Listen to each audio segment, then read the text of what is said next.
জালিল means আল্লাহ, আল্লাহ জাল্লা জালালুহু, যে আল্লাহর ভয় অন্তরে থাকা। ওয়াল কানাআতু বিল কালিল, and to be content to little, এবং স্বল্পে তুষ্ট থাকা। তাকওয়ার বৈশিষ্ট্য হলো 1 নম্বর আল্লাহর ভয় অন্তরে থাকা, 2 নম্বর স্বল্পে তুষ্ট থাকা।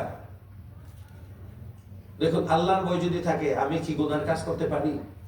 If I think that Allah, okay, anta abud Allah ka'annaka tarahu, fa in lam takun tarahu fa innahu yarak. এই যে হাদিসে জিবরিল, প্রসিদ্ধ একটা হাদিস। এই হাদিসে আল্লাহ রাসূল সাল্লাল্লাহু আলাইহি ওয়াসাল্লামকে জিবরিল আলাইহিস সালাম বলছেন, মান ইহসান। আল্লাহ রাসূল বলছেন, আনতা আবুদাল্লাহ কাআন্নাকা তারাহু, এমন ভাবে ইবাদত করো যাতে করে তুমি আল্লাহকে দেখতে পাও। Allah, is it possible to see Allah? No, but we as if, so we have to make our concentration in the highest level so that we can watch and we can see Allah subhanahu wa ta'ala. That is the highest level of taqwa. And if you cannot see, and certainly we cannot see, then think that Allah is watching what you are doing. Allah is observing what you are doing. فَإِنْ لَمْ تَكُنْ تَرَاهُ فَإِنَّهُ يَرَاكَ. তাহলে 1 নম্বর যে তাকওয়া, যারা মুত্তাকি তাদের জন্য কোরআনে দেখেন ইন্না লিল মুত্তাকিনা মাফাজা, তারপরে কোরআনে দেখেন ইন্নাল আবরার লাফি নাঈম, জান্নাতের কথা বারবার বলছে মুত্তাকির জন্য জান্নাত।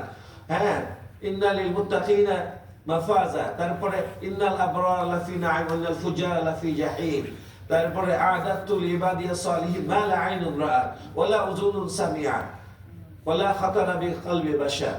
এই যে আয়াতগুলো, এখন এই সবগুলো কিন্তু তাকওয়া, প্রত্যেকটা আয়াতে, প্রত্যেকটা পৃষ্ঠায় আপনি কোরআনে তাকওয়ার কথা পাবেন খুঁজে। তো সেখানে আল্লাহর ভয় 1 নম্বর আল খাউফু মিনাল জালিল। আমি এটা এক্সপ্লেনেশন কিছু দেব, কিন্তু মূল পয়েন্ট আপনারা লিখে রাখুন।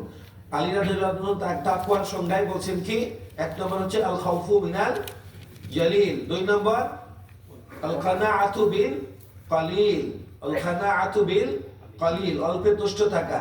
এখন আমার মানুষ দুনিয়ার প্রতি মোহাবিষ্ট হয় কেন? যে আমার বন্ধু আফলাতুন ভাই 3টা বাড়ি আছে, আমার তো একটাও নাই, তখন আমি হালাল হারাম আর খুঁজি না, দুনিয়ার প্রতিযোগিতায় আমি।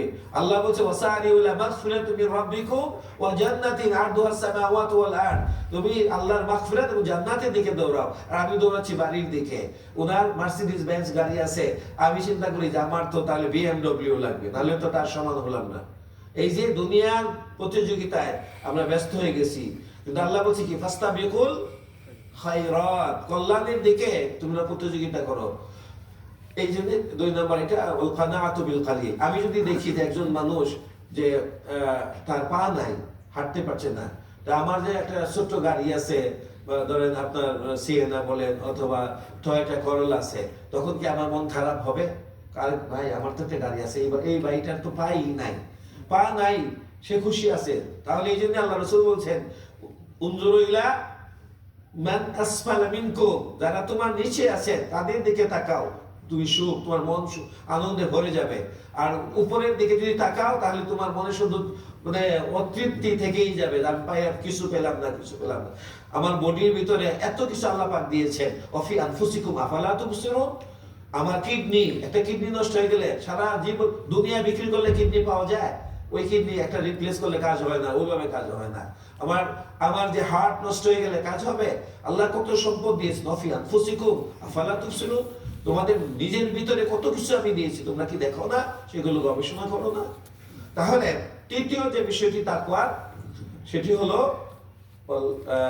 আল কানাআতু বিল কালিল, তারপরে আল আমালু বিমা জাআ ফিত তানজিল, কোরআনে যা আছে, হাদিসে যা আছে, সেই আলোকে জীবন গড়া, কোরআন এবং সুন্নাহর অনুসরণ করা। আর চতুর্থ হচ্ছে ওয়াল ইস্তিআদাদু লিয়াউমির রাহিল, ওয়াল ইস্তিআদাদু লিয়াউমির রাহিল, আখিরাতের প্রস্তুতি নেওয়া। তাহলে এই 4টা কাজ যদি আমরা করতে পারি, আমাদের তাহলে জান্নাত আমাদের জন্য অবধারিত। এই 4টা কাজ কি খুব সহজ?